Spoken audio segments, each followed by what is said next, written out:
Hello everybody, and welcome to The Lost Logs of Ward 13, a Remnant from the Ashes podcast. This is a podcast made by a rabid fan for all the fans out there. Hello, my name is Nick. I'm the founder of ThreadX3 Productions. ThreadX3 Productions is a developer of podcasts just like this. You can find other ones like Nerd Radio, where we talk about a lot of stuff in the nerd culture and the industry of nerds. Or if you like Apex Legends, you can check out Apex Legends Hubcast, your central hub for everything Apex.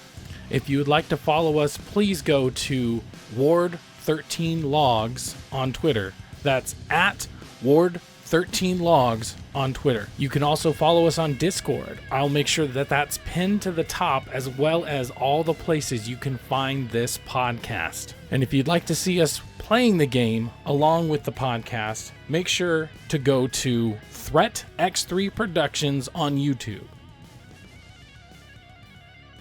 So once again, my name is Nick.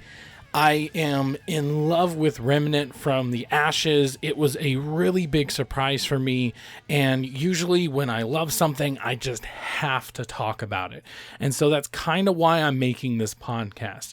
For now, it might be a solo project because I'm not sure if I can get other people on it on my team, but I'm so psyched about it. I just wanted to get this started. And so that's kind of what we're doing here as far as getting this podcast started, talking about it and just getting it out there. This might be a solo event, and maybe some episodes I'll have a guest on, some I won't. It really will just depend on our schedules and everything. But as far as like keeping it consistent, I'll try to make sure that this is always out by a particular day. By what day that's going to be, I'm not sure yet. This is kind of just new to me. Like I just wanted to get it out there, but you know, we're super professional, so we always want to make sure we get things to a consistent level. So if it comes out on a certain day, it'll be out on that certain day every day of the week. So I'm super excited. I can't wait to talk about this. Last thing I think before we really get started is this will be for, at first, a limited time podcast. So if you like us and you really want to hear more, please let me know so that I know you want more. Because right now, I think what I'm going to try to do is I'm going to do a 10 episode run, and I'm going to go over everything. I'm going to go all over the lore, strategies, all the different types of bosses, mods, anything you can think about this game. This will essentially be an audio strategy book that you can listen to. And so we're going to do that for 10 episodes. But if you like it and you want more, it's going to go more, but only if you guys ask for it. So if you like what you hear here, it's really important to let me know and let us know, the ThreadX3 Productions team know that, hey, I love what I'm hearing. Please give me more. So normally what we're going to try to do is we're going to have different segments. And so, you know, there's going to be one segment, farming for scraps. So we're going to talk about, you know, the best farming and everything. Creature guide. This is where we're going to go into each creature and we're going to talk about the creature, the kind of attack maneuvers they have and the ways to get around them. We're going to have a topic of the show where I'll try to come up with some kind of topic that I really want to talk about and everything. And farming for scrap, I think, is going to be the general tips and tricks. So that's where I'm going to talk about mods and equipment and gun types and yada yada. Creature guide, once that's obviously going to be about creatures. And then topic of the show is I'm just going to try to come up with something interesting to have a conversation about. And topic of the show is almost always going to be, hey, I want to hear from you guys. This is what I think about the subject. I want to hear from you guys. I want to know what you guys think. So topic of the show is always going to be an open discussion. Granted, I started, but I want to hear from you guys. I want to know what you think, and I want there to be an open discussion. And so that's going to be on Twitter at Ward13Logs, or you can go to the Discord. Once again, I'll put that in the description. I'll put that pinned to the top, everything. So what is Remnant from the Ashes? Obviously, if we just go to the basics, Remnant from the Ashes is a third-person action-adventure shooter RPG. That's a lot of freaking words. It was developed by Gunfire Games and published by Perfect World. This game was optimized for both single-player and multiplayer and is released for the PlayStation 4, Xbox One, and Microsoft Windows, and it was released on August 20th, 2019. The gameplay mixes Dark Souls with kind of a Fallout aesthetic, and it's really great. I really like it. Players will start off choosing an archetype, which basically gives them a starting point. They don't have to stick with this, but it kind of gives them somewhere to start. So what kind of weapons they're going to get, what kind of weapon mods, and what kind of armors they start out with, and also traits. As the game progresses, it's up to the player to kind of create their own play style and decide where they want to go. So you don't have to start. If you start off as a sniper, you don't have to stay as a sniper. You can switch to shotgun because you realize you like that a little bit better. Remnant from the Ashes is set in a post-apocalyptic world where it has been thrown into chaos by an ancient evil from another dimension, which is now overrun by monstrous creatures. As one of the last remnants of humanity, you will set out alone or alongside two other players to face down hordes of deadly enemies and epic bosses, and try to carve your own foothold, rebuild, and then retake what was lost. One of my favorite things, it has an endless amount of fantastic realms. Explore dynamically generated worlds that change each time you play through the game, creating new maps, enemy encounters, quest opportunities, in-world events. Each of the 4 worlds is filled with unique monsters, environments that will provide fresh challenges with each playthrough. Adapt and explore, or die trying. Overcome tough-as-nails enemies, epic bosses throughout hostile environments to earn experience, valuable loot, and upgrade materials you can use to build wicked arsenals of weapons, armor, and modifications to approach each encounter in a dozen unique ways. There is strength in numbers. Invading other worlds to seek an end to the route is dangerous, and survival is far from guaranteed. Team up with up to 2 players to increase your chances of survival. Teamwork is necessary to make it through the game's toughest challenges and unlock the greatest rewards. So now that I'm done reading all through the Wikipedia, let's get into my impressions. That's going to be the topic of the show. We're not really going to have the segments this time because this is kind of just an intro. So let me talk about the topic of the show, which is the game itself, what I think about it, what I like about it, what I hate about it, what I just like, that's all right. You know, all the different things. First off, it's a Dark Souls with guns. That's a lot of description that you hear from people, and I'd have to say it's pretty apt in the fact that it is kind of like Dark Souls, but with guns. It's kind of like, what was that other one? It really reminds me of the game Lords of the Fallen, which are the same makers who made The Surge and the upcoming Surge 2. Even the kind of art style reminds me of Lords of the Fallen, but what if Lords of the Fallen was set in a kind of Fallout-esque post-apocalyptic world? I think the coolest thing about it, other than just the aesthetic of it, I mean, the aesthetic is just so awesome. Like, I love Fallout, and I love Metro, and all the Metro's 2033, Last Light, and the newest one. Like, I love it because of its aesthetic, and the fact that it's a post-apocalyptic world. It's far enough in the future where, like, they're not able to use guns the same way. They have to have modifications. You can see, like, bolts hanging out of them. There's like a shotgun in Metro, for instance, where it's just like you clearly got 2 PCP pipes, or not pipes, but lead pipes, you know, welded them together, and you put shotgun shells into them. It's like, it's so clear that it's a makeshift gun, and I love that. And you can kind of see the same kind of aesthetic in this Remnants from the Ashes. It's just, I love it. I love that kind of aesthetic where it's like it's the end of the world, and it's like you have to make everything yours. It's about survival and everything, and that survival is not just in the aesthetic, it's in the gameplay. The gameplay is absolutely amazing. And like, I was talking to one of my friends, and I'm like, The Division is awesome. I love The Division. It's also a third-person RPG open world game, but a lot of it comes down to the fact that there are bullet spongy enemies. And even though Division 2 did a lot better at making it so that they weren't as bullet spongy, or they weren't too bullet spongy, instead of, just having bigger pools of HP, they rather gave them armor pieces, and you could shoot off those armor pieces and then, get the meaty flesh down below. And so even though they did a really good job in making it feel less bullet spongy, it's still, in the end, bullet spongy. And that's what makes each encounter kind of difficult.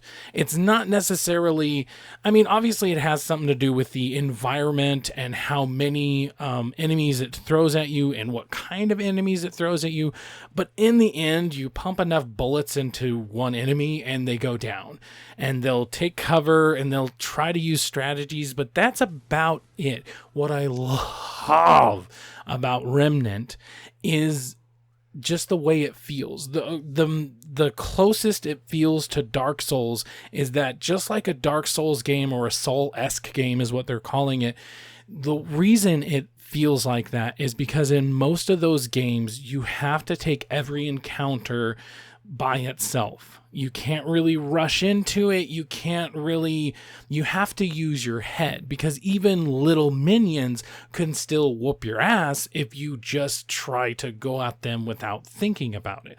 Or if you go at it and, it's really cool. Like, it's really about getting to know their attack patterns and using it against them, because now okay, you have to make this big swing.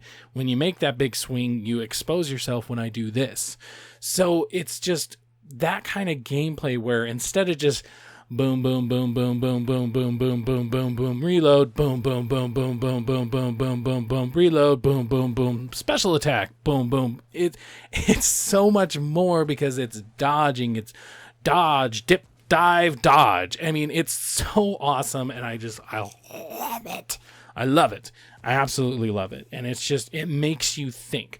There is this one character, and if you've played the game, you know exactly who I'm talking about. Down in the sewers, he will appear, but he won't ever appear in front of you. He'll always appear behind you, coming at you with those dual-wielding swords, and you can't shoot at him because it'll just bounce off of him. So you have to wait for him to uncross his swords and basically try to come at you before you can shoot.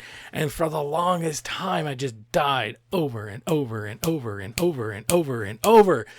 And like, it got to a point where it's like I kept going at it the wrong way. So you have to think about it. You have to think about that encounter. You have to think about how to do it. And that's what I love, because in Division, Destiny, sometimes even Diablo, or, any kind of game, you come up to an encounter and it's just making sure they run out of HP before you do. And so Souls-esque games and this one, what makes it different is that thought process, the thought of, okay, let's think about this. I can't shoot him until he comes at me. So what do I do? So if I try to dodge to the side, sometimes his, swing can be wide enough where it hits me. What do I do? Well, dodge towards him. So I dodge towards him, do a quick whip around, and then boom, boom, boom, boom, boom, boom.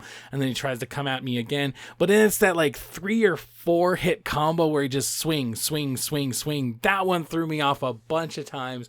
But it's really just about like managing your space. And sometimes the fact that it's a third-person shooter and you have to aim rather than, being able to, hip fire, sometimes that can be a burden. But if you're that close, hip firing is essentially using your melee anyway, so you might as well just use your melee. But figuring out that is like a puzzle, and I have to figure that one out, and then I get to the next puzzle, and it might have similar pieces to that puzzle, but now it's in different combinations. So now I have to keep my head about me or I'm going to die. And that's just the most addicting thing about not only Remnant, but other Dark Souls-esque games, is that it makes you think about everything. You have to come into a room. You're like, okay, there's that particular enemy. This is how I take on that enemy. But there's also this one and this one and this one. And just like any other Dark Souls kind of game, one of the enemies is just like, man, I got this. I know how to take this foo down. Boom. And that's it, right? But then it'll start throwing more at you. And so now you have multiple types. Not only do you have multiple types of enemies, they have different, attack patterns. And oh no, so you really have to keep your head out. You have to prioritize, use your head. And the biggest thing about these kind of games that is really good is that when you get defeated, it's 90% of the time because you did something that you could do differently next time. It has to deal with skill. Are you skilled enough at the game? And so sometimes that's why some people can kind of get turned off by this kind of game, because it's like, well, I'm just not skilled enough or something, but that's why I like it. It's kind of this elite type of game, but also that is why I kind of like that now we have this game where it's this post-apocalyptic. Now you have guns, you can go in with, 2 other people. There's co-op and things like that in Dark Souls games, but it's different because that's still melee and you still have to get really close, and you could still have this noob that's just completely doesn't know what they're doing, and you get killed because they get killed and everything. Whereas, adding in guns, but still having the same type of encounters where you have to really think about it is nice, because you could just have somebody who's maybe a noob who doesn't really know what's going on, and they can kind of just hang back. They could be the rifle guy, and he can be in the back just popping off shots left and right, and kind of you be maybe the shotgun guy or, the Colt shooter, and you're just in there and you're in the fray. And I feel like it's really good because most Dark Souls games, sure, you could have a sword or an axe, but really all that's different is like how they swing. It's still a melee thing. And so if you're not good at the game, you just can't really get good at the game, and that's why it can turn a lot of people off. Adding in guns and adding in this kind of loot system really helps in the sense that, you might not be good at the game, but you get a good partner and he can help you through the game, or she can help you through the game. And it's just a really fun time, and I really like it. So, I like the aesthetic. I like the gameplay of it. The enemies, I like the lore of it because it's these root enemies. And so they're all kind of made out of bark in some way. I really like that. I really like just the feel of everything. This is also from the makers of Darksiders, and it shows in the enemies and the world and everything. And I love it so much. And there's very few things that I don't like about the game.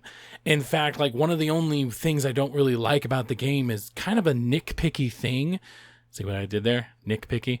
And that is, most Dark Souls games, when you die, there's consequence. So when you die, you drop your souls. You have to go back to that place where you died and pick up your souls. In Remnant from the Ashes, you don't really have to do that. So on the one hand, it's a nice change of pace to not have to worry about, I dropped all my scrap, I have to go pick it up.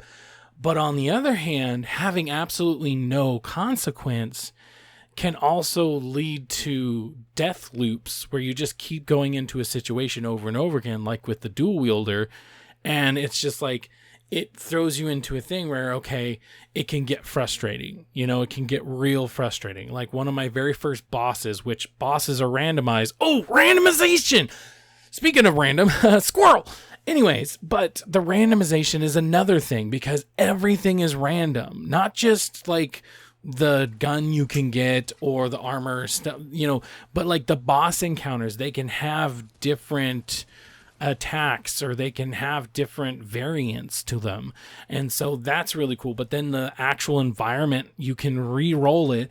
So if you're getting tired of the layout and you want to change a pace, you can just re-roll that world, go in, and now you're experiencing things for the first time. And it's like, I've seen a gas station, or I've seen like a fence that, oh, that fence was definitely there before, but then the way it's arranged is very good. Like the way I like to look at it is like the gas station, that's always there and it's always on that tile, but then all the tiles around it can mix around and it can get in different ways. So it's not just the tiles, it's also the enemies inside them. You go into the dungeons are completely different. The dungeons can have completely different objectives in them. So like my very first dungeon I went into, there was these 2 giant hearts apparently in the center of a room, and I had to shoot them. Obviously, the more I shoot them, it would spawn out enemies and try to get me.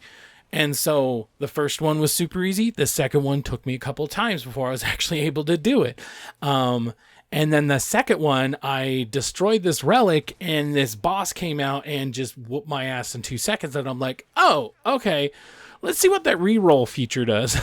So the very first like actual boss I came up to where I was actually able to fight was really cool in the sense that like it was kind of a variant on a enemy that I had already encountered, but now he was like really black. He had red eyes, but the most annoying thing about him is that he spawned these exploding enemies, but they didn't just explode. They left a cloud of rot around, and if you get too much rot, you become infected, which isn't so bad. It doesn't hurt your life at all. It doesn't, like if you're bleeding, for instance, you could bleed and be slowly losing life.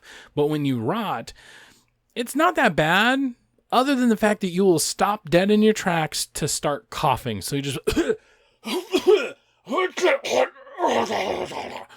And so that really sucks because like you could be right in the middle, right before you dodge out of the way, and you're like, excuse me. And then boom, there goes a sword swing. Now, what actually kind of sucked, so here's another negative. I ran into a bug with this guy. So I died to him about 6 times because he wasn't that hard to deal with. He had the same attack pattern than his other variant, but what he ended up doing is spawning in the exploders. So I'd get a couple of hits on him, he'd do like, rah, and then spawn a bunch of the exploders. And the environment I was in, sometimes the exploders would just show up right in front of me and I wouldn't even see them, and then boom, I'm dead. So 6 times I'm fighting this guy, and on the 7th time he gets stuck on the environment and I had to just take him out. And so like it was a victory, yay, but it also sucked balls because it was such an empty victory, because it's like he didn't come at me. He kept like running. He was doing the running animation like, oh, and he was sprinting at me, but nothing. He was standing in place. So I kept shooting him. Every once in a while the exploders would appear, shoot them, shoot him, shoot them, and it kind of sucked. So it's like there's definitely some negatives about the game, but it's just like I don't know. They're few and far between for now, I guess, let's just put that caveat there. So speaking of randomness, what was I talking about? Oh yeah. So with Dark Souls games, you usually drop your souls or whatever. So like I was saying before, on the one hand, that's really nice to have a change of pace where I don't have to worry about that, but it also puts me in situations where I'm being a little too pig-headed. But also, in general, it just doesn't add any consequences. Like, even if when you died, it got rid of the experience you had from your last checkpoint. There's checkpoints all over the place. So even if it just took your experience away, but not your scraps or your iron or something like that, that would still be something tangible that you're getting rid of instead of, being able to. Now, there is a caveat on there where I haven't tried out the harder modes. I don't know if the harder modes do take stuff away. And so that's definitely something that I want to try out and report back to you in later episode. But for now, it's like my, normal playthrough. I haven't seen anything like that. And so that kind of sucks, because that is also what can be addicting about that loop that you're getting into. Because when you drop your soul's right in the middle of this place, you have to think, which in general you still have to think in Remnant, but you can kind of be pig-headed about it sometimes, and you don't even realize you're doing it, because you go into this room, you die. You go into this room, you die. And there's no consequence. So usually in a Dark Souls game, you go into a room, you see this guy, you're like, I'm going to beat his ass. And you're like, hiya, hiya, hiya, you die. So then when you come back, you're like, okay, I see that same guy. He's scary because he takes a lot of damage just from one hit. So I'm going to take this situation on much differently. Whereas in Remnant, I feel like it takes more deaths for that feeling to kick in. With that dual wielder guy, it took me way too many deaths for me to finally go, okay, I have to think about this. And so that's what dropping your souls does, is it makes you think, okay, wait, I'm not immortal. I'm going to lose all my progress. I need to calm down and think about the situation, and in general, enemies still do that. It's just so much different when there's no consequence. Oh no, I died. But hey, at least I leveled up. Now I can go back to Ward 13 and upgrade everything, go back in and whoop some ass. So it's just that lack of consequence does kind of hinder it. It's not enough where it completely screws with the situation or it's completely screws the game. I still love the game, but it is something that kind of stands out. I really hope that maybe in the future, like a patch or something they put some kind of patch out there. Maybe it's, they have hard and the different difficulties. I really hope they come out with like a hardcore mode or something like that, where it does do that, where you do maybe even a permadeath mode. So you really have to think about everything you're doing. I don't know about permadeath, but I mean, at the same time, if you could take your character from one of the normal campaigns and bring that character, juiced up and ready to go into a permadeath world and see how far you could go, that would be really cool. And it would be some way to kind of elongate the tail on this game. So I'd really like to see something like that. And I mean, in general, I just like to see more of this game. There's 4 worlds. I want to see more. Let's go into it. Not only that, but I do hope, live service games get a really bad rep because these AAA games have come in and completely screwed the live service mantra, what a live service should be. But this game, if this was a live service and every once in a while there was this event where I could go in and all the tiles are brand new tiles and they're randomized in a certain way where I have to get to the end of this maze, but the maze is changing all the time, and every time I die, it hits me back to the beginning, and things like that. Oh my God, would be so awesome. And it would really make this game just go so long. Because, I mean, that's the one biggest difference between a Dark Souls game and this game, is that things are random. So I can play through. I am, like I said before, I saw the gas station before, I saw a gate before. So there are things that are the same. But it's nice knowing that around this corner could be different.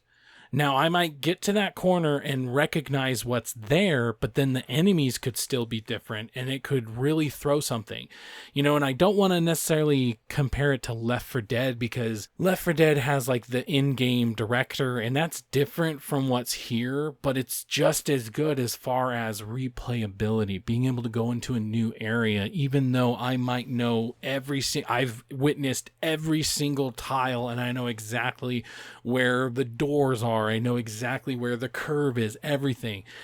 There's never going to be a time where I know exactly what types of enemies or in what order they are or what kind of mods they're going to have, anything. So the fact that this game could have just such a tail to it is so freaking exciting, and I cannot wait. Now, admitting right now, I haven't gotten super far into the game. So that's part of what this podcast is going to be about. We're going to learn strategies together. We're going to beat the game together. You might have already beat the game, and that's cool. And if you have, start sending in. Go to @Ward13Logs. Tell us some tips and tricks that you learned on your way through and let me know. And we can tell the masses hey, this is how you do this. And that's what this show is going to be about.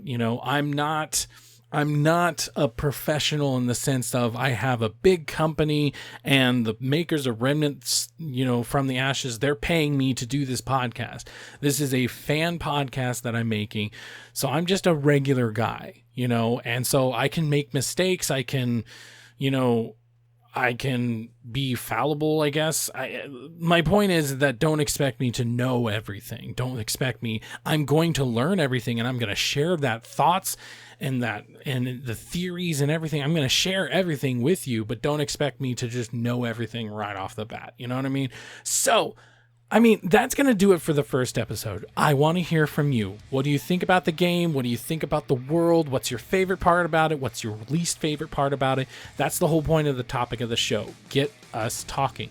So go to @Ward13Logs on Twitter or to our Discord, which will be in the description down below or pinned to the top of our Twitter.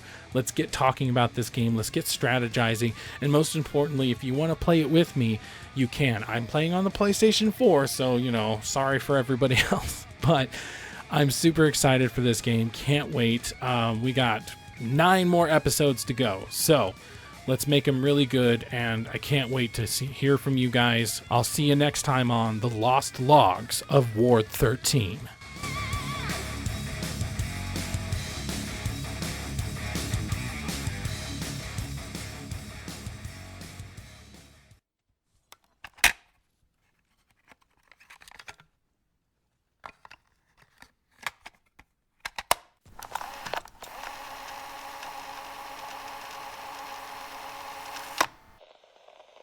Test. Okay. This is the Ward 13 logs. 9/15/68. Security Protocol Update. From Commander Nathan Haskell. To all. Subject Security Protocol Update. Due to recent events, we will be amending our security protocol to require an additional photo ID check upon entry to Ward 13. Entry will still require use of personal security cards. However, an additional ID check will be performed upon entry to the ward. All security officers have been notified of the change, and the new protocol will take effect immediately. Commander Nathan Haskell.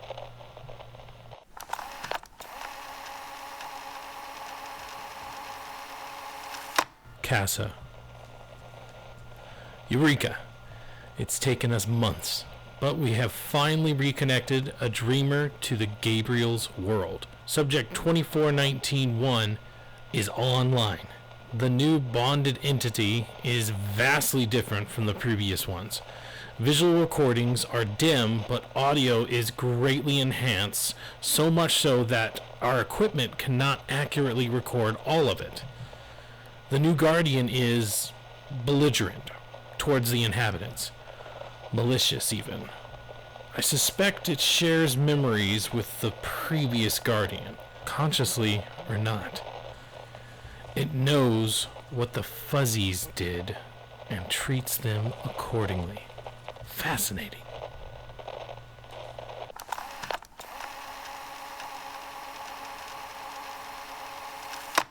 Physical expedition. Sounds like the higher-ups are planning an honest-to-God physical expedition to one of the worlds.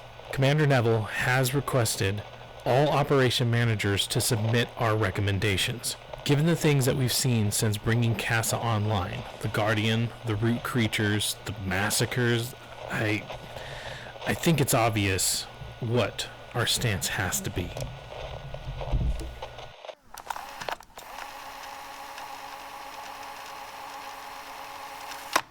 January 20th, 1968.